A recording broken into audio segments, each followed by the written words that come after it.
r/AskReddit. Natural Jacoma 6579 says, those of you who gave up drinking alcohol, why? How did it affect your life before and after?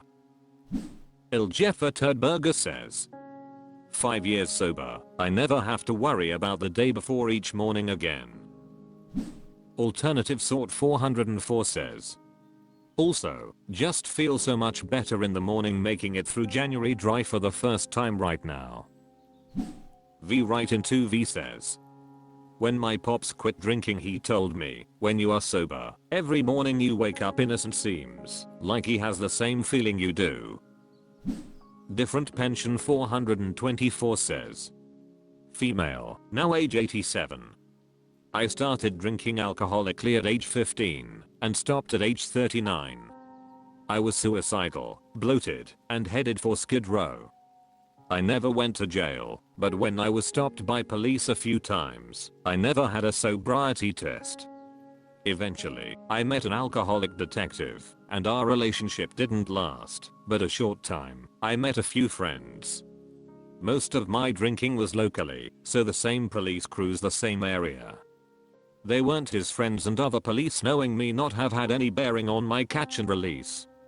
About the last 2 years, the police would see me passed out in my car and check on me.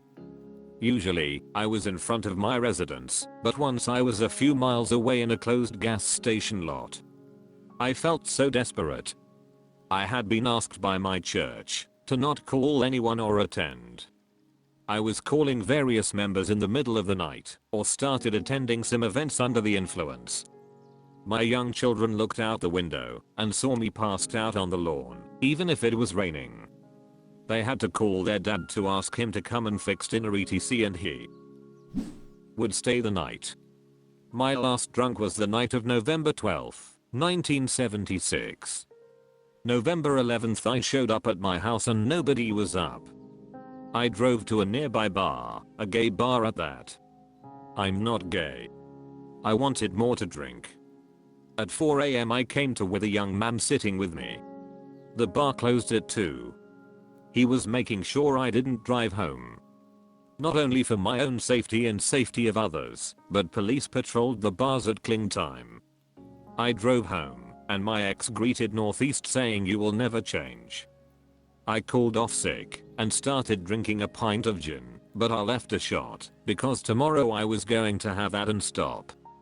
I started my half gallon of wine, that is still under $12 today. I left a wine glass of wine in it, and that was my last drink. I had prayed for years, God, please help me not drink more than 3 drinks, so I can stay out of trouble. Then in desperation I prayed, God, please help me. I didn't want to stop. I didn't want to give up the fun which I hadn't had in many years. I couldn't imagine living without alcohol. I was afraid to die, but I didn't want to live. That was Friday, November 12, 1976 at 10 PM. I was clear of mind. Saturday morning I called a hospital that had a unit to treat alcoholics, and I said my name is Betty, and I'm an alcoholic. My 8-year-old daughter cried, Mommy, please don't say you are an alcoholic. Yes, that is how she tearfully begged. I did not go into the hospital treatment, but they invited me to come visit. The counselor, in a session I was allowed to attend, told her story. She was a very well-dressed, attractive woman and oh so welcoming. After I attended a few events they suggested my going to AA. I was reluctant, but I did on that date, that I give as my sobriety date. So much has happened. My story doesn't stop here. However, the beginning of the very long process of healing started. My children who witnessed so much, love me today. They are 56 and 58 now. They had a lot of healing to do. Of course, I sat with each of them, alone and said out loud, how wrong I was. I specifically said to each of them that none of this is your fault. I'm sorry that I was so wrong. Healing wasn't always easy. In addition to attending AA meetings often, even today, I have had lots of very deep therapy.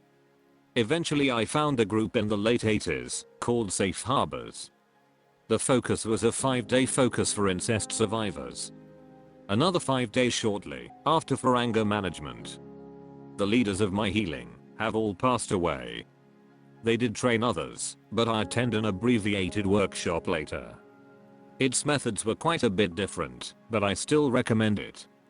Without knowing that I had attended any workshops, my staff and others commented about how different I looked.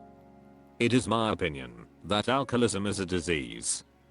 I believe a heavy drinker isn't necessarily an alcoholic. My severe childhood traumas did not make me an alcoholic, but my bodily reaction was due to my allergy to alcohol. I've seen so many recover, and I'm like a new person. Part of my recovery is taking responsibility for my actions and repayment of debts to people and institutions.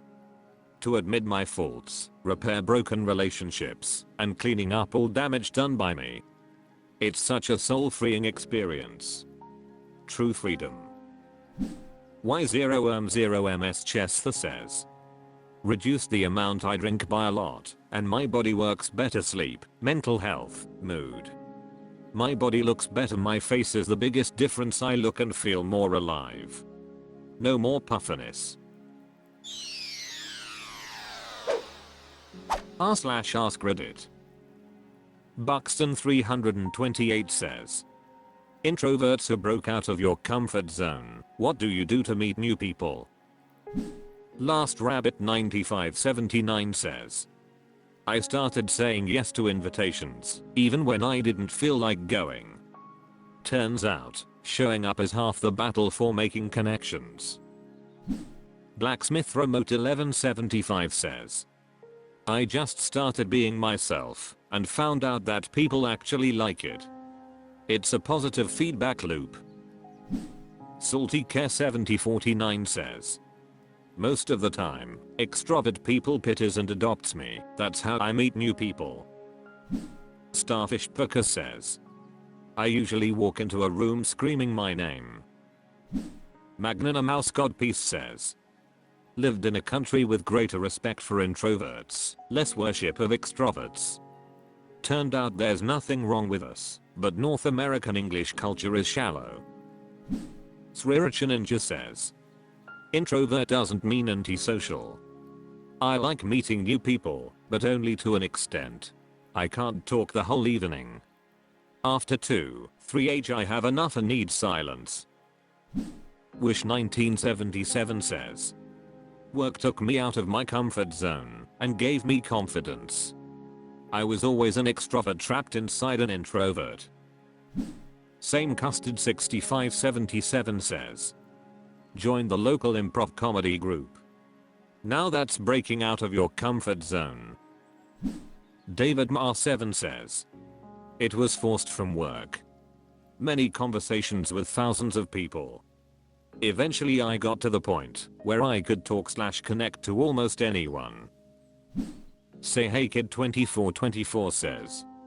Drink heavily. Thought Destroyer 123 says. Honestly, I saw how people on YouTube interacted with people, so I just started doing the same thing. In terms of where to meet new people, I met them through work. As a teenager I met people through Snapchat. Agua Bliadork says. I got broke out. I got broke out when metal found me. I don't really even know what I do anymore, but I started by being okay doing something I thought was fun on my own. Just fully alone, just do it. Eventually you know who you can trust with observation. It'll help. On Lithablas89 says. Nothing. New people just equal an obligation.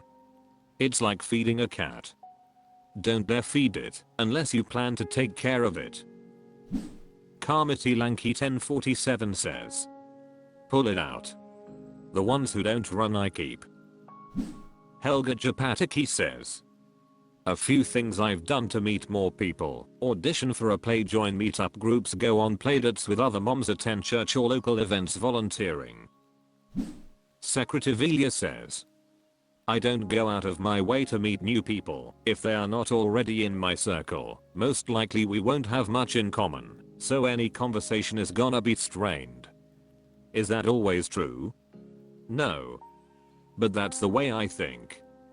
Most of the people in my circle now I was either forced to talk to via work or school, and I discovered there were things in common, or they were friends/family of someone already in my circle, and they made the move to talk to me.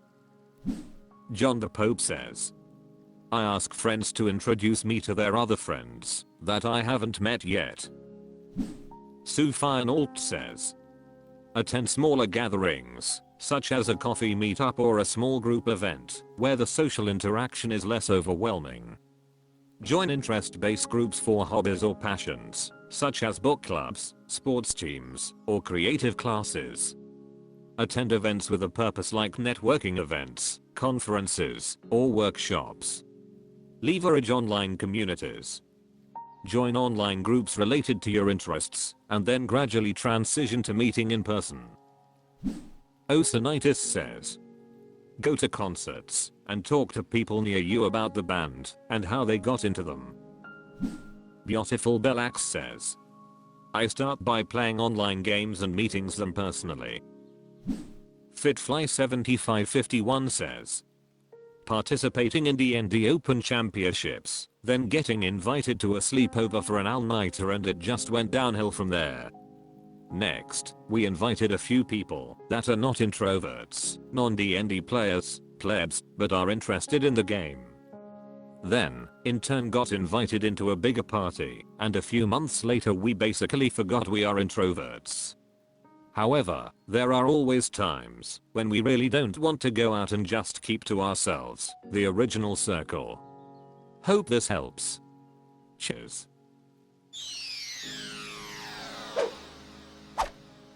That's all for this video. Thank you for watching. Please subscribe.